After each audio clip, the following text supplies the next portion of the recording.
kita panjatkan kepada Allah Subhanahu wa taala. Shalawat serta salam semoga tercurahkan kepada Nabi Muhammad SAW, teladan bisnis yang amanah dan transparan. Saya sebagai Nada Ummul Latifah NIM akhir 001 akan mempresentasikan tugas UAS, yaitu dengan berjudul konsep akad syariah dan mudharabah dalam pengembangan unit bisnis. Memenuhi tugas UAS kali ini, mata kuliahnya yaitu fikih dengan dosen pembimbingnya Bapak Hasan Maftuh. Di dunia usaha nyata, sistem konvensional masih banyak pakai bunga, tetap berat bagi perilaku usaha. Untung rugi tetap bayar bunga. Resiko satu pihak menanggung sendiri. Islam beri solusi lewat akad syariah. Perjalanan sesuai hukum Islam. Landasan utamanya yaitu surat Al-Maidah ayat 1, yaitu, "Hai orang-orang yang beriman, penuhilah akad-akad itu." Prinsip pokoknya yaitu kejujuran atau sidik, kesepakatan sukarela atau rida, bebas gahar riba maisir, serta keadilan berbagai risiko dan hasil. Salah satu bentuk yang paling pas kembangkan usaha, utamakan bagi yang punya kehasilan tapi minim modal, adalah akad mudharabah. Secara definisi, mudharabah adalah kerjasama dua pihak tegas, yaitu sabihul mal menyediakan seluruh modal, yang kedua mudarib menyumbangkan tenaga, keahlian, waktu, dan tangani operasional harian usaha. Aturan dasarnya jelas, yaitu keuntungan dibagi pakai nisbah persentase yang disepakati di awal. Tidak boleh angka nominal tetap, misal bukan wajib dapat 2 juta tapi misal 60 dibagi 40. Kalau fungsi finansialnya ditanggung sepenuhnya pemilik modal. Mudharib hanya rugi waktu dan tenaga kecuali terbukti ada kelalaian, kecerobohan, atau penyalahgunaan dana. Barulah tanggung jawab beralih ke mudharib. Supaya akad sah syara' ada empat unsur wajib.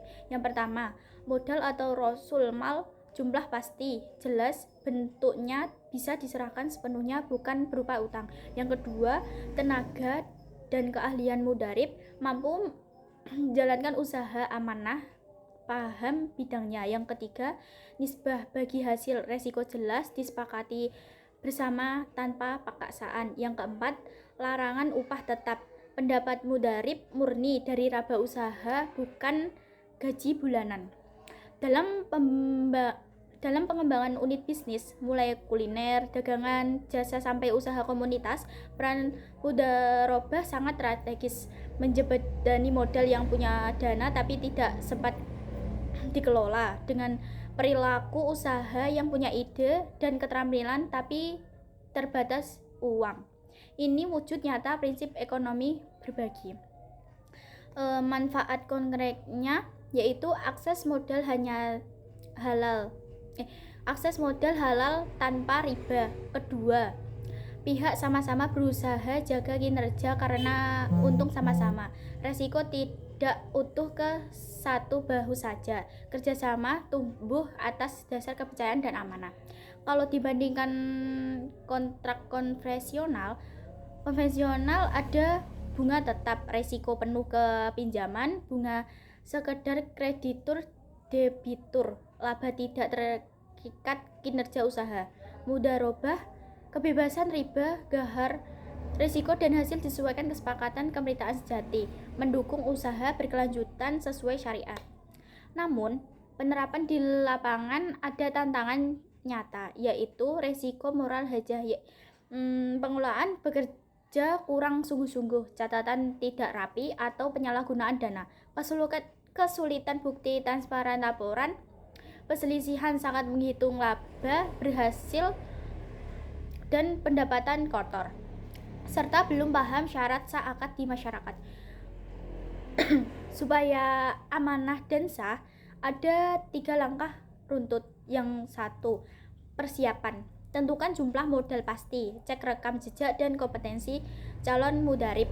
Yang kedua, akad tertulis, cantumkan nisbah jelas, jangka waktu usaha, hak kewajiban, cara laporan, atau bila rugi. Yang ketiga, pemantauan, laporan berkala, pencatatan terpisah, uang usaha pribadi, evaluasi kinerja bersama. Contoh nyata sederhananya yaitu misal Pak Ahmad jadi sabilul mal, setor uang 100 juta, buka kedai kopi. Bu Siti ahli kuliner jadi mudarib. Kesepakatan nisbahnya 60/40.